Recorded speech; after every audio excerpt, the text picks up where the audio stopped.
Waalaikumsalam, Bu. Bagaimana kabarnya? Alhamdulillah sehat, Bu. Alhamdulillah sehat ya. Nah, pada pagi hari ini Ibu akan membahas materi yaitu tentang sistem pernafasan ya. Sekarang tanggal berapa anak Ibu? Tanggal 23, Bu. 23 April 2021. Materinya tentang sistem pernafasan. Nah, untuk sistem pernafasan Ibu membahas subtopiknya ya. Yang pertama yaitu pengertian.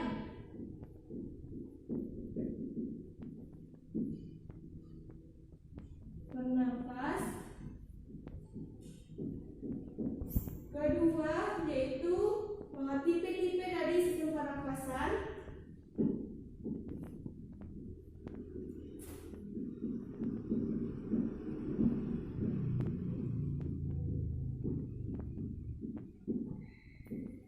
Yang ketiga yaitu tentang organ-organ pernafasan.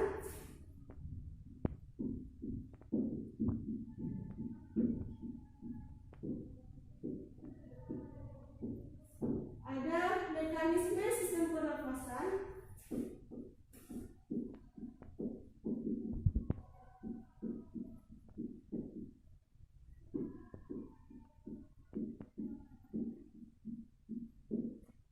Dan yang terakhir yaitu tentang penyakit dari sistem pernafasan.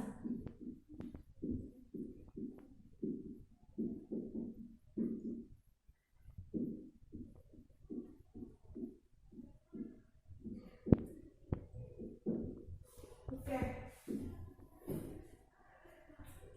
Nah, sebelum kita membahasnya, Ibu ingin bertanya kepada Ibu, apakah anak Ibu tahu apa yang dimaksud dengan bernafas? Tahu, Bu.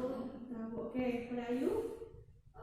Bernafas yaitu aktivitas pertukaran makhluk hidup dengan lingkungannya, yaitu pertukaran O2 dan dikeluarkannya CO2 ditambah dengan H2O, Bu. Oke, benar ya. Jadi aktivitas pertukaran makhluk hidup dengan lingkungannya yaitu pertukaran O2 dan CO2 dan H2O. Kemudian untuk tipe-tipe sistem pernafasan yaitu ada dua. Nah, siapa anak Ibu tahu kan tipe-tipe sistem pernafasan itu? Tahu, Bu. Tahu. Oke, Ibu ingin bertanya itu pernafasan internal. Apakah anak Ibu tahu pernafasan internal itu seperti apa? Izin jawab, Bu. Oke. Pernafasan internal itu pernafasan yang terjadi di dalam sel, Bu. Oke, pernafasan yang terjadi di dalam sel. Kemudian ada seperti ini internal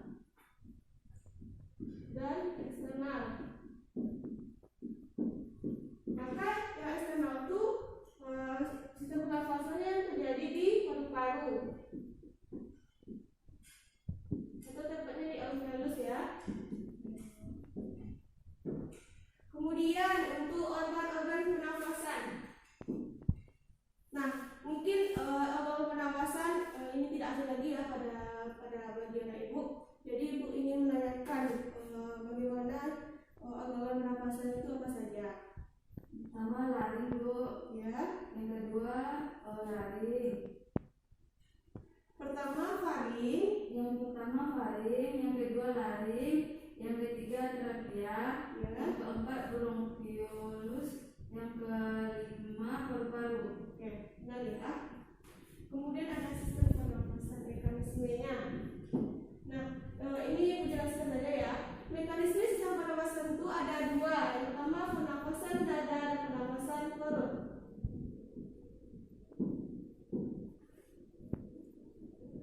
Nah, jadi pernafasan dada ini itu pernafasan yang terjadi di antara rongga dada dengan rongga badan.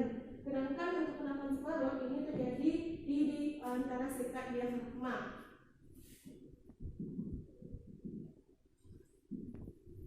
Kemudian untuk subtopik yang terakhir yaitu tentang sistem pernafasan, penyakit sistem pernafasan.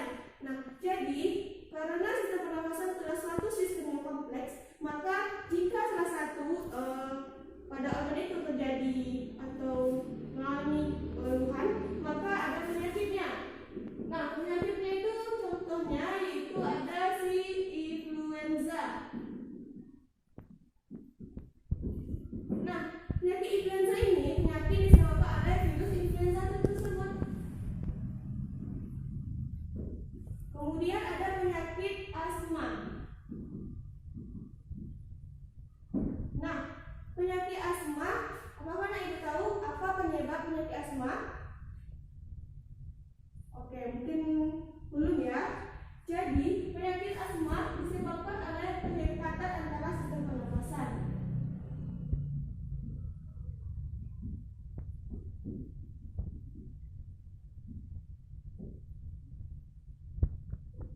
Kemudian terakhir itu penyakitnya yaitu ada pneumonia atau disebut dengan radang paru-paru.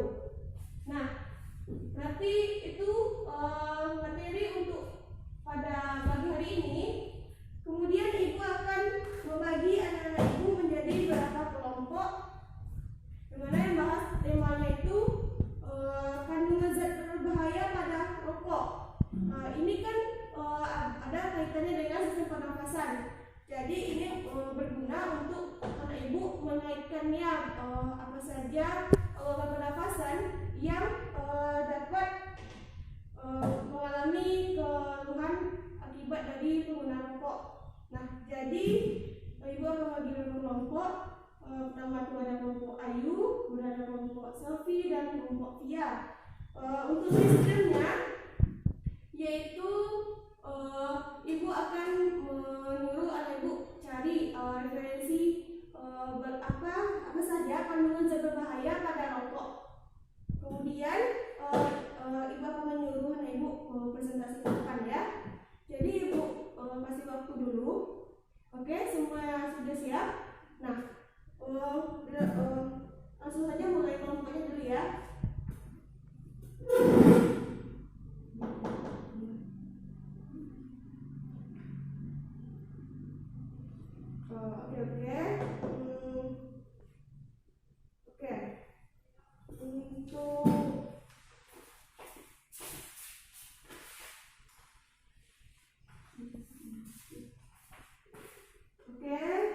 Mungkin udah ya? Udah ada yang siap? Sudah, Bu. Oke, Ayu, Bu Ayu. Ayo dipresentasikan di depan.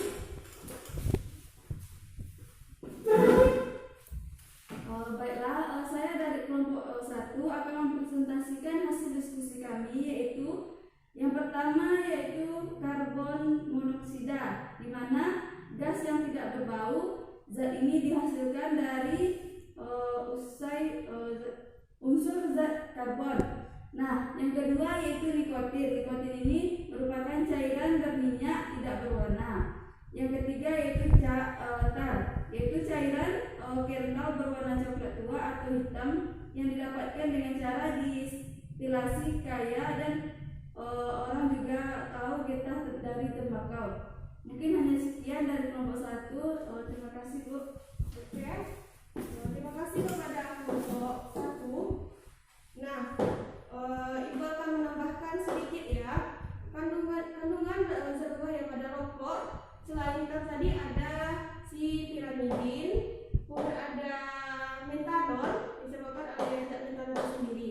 Kemudian untuk kita faktor penyebab kenapa kita terkena dari penyakit oleh kandungan zat berbahaya rokok itu, pertama karena kita termasuk ada yang tidak perokok aktif dan perokok pasif.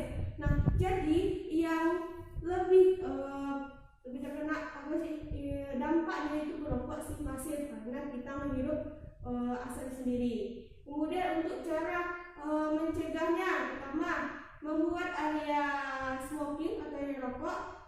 Kemudian hindari rokok atau jangan merokok. Kemudian jauhi orang yang merokok. Mungkin itu kayak tambahan dari Ibu. Jadi untuk minggu besok kita akan membahas materi tentang sistem pencernaan. Nah, jadi besok siapkan diri untuk anak Ibu bahas materi tentang sistem sudahi kegiatan belajar pada hari ini. Ibu minta maaf kalau ada salah pembuatan maupun tulisan. Ibu sudahi dengan assalamualaikum warahmatullahi wabarakatuh.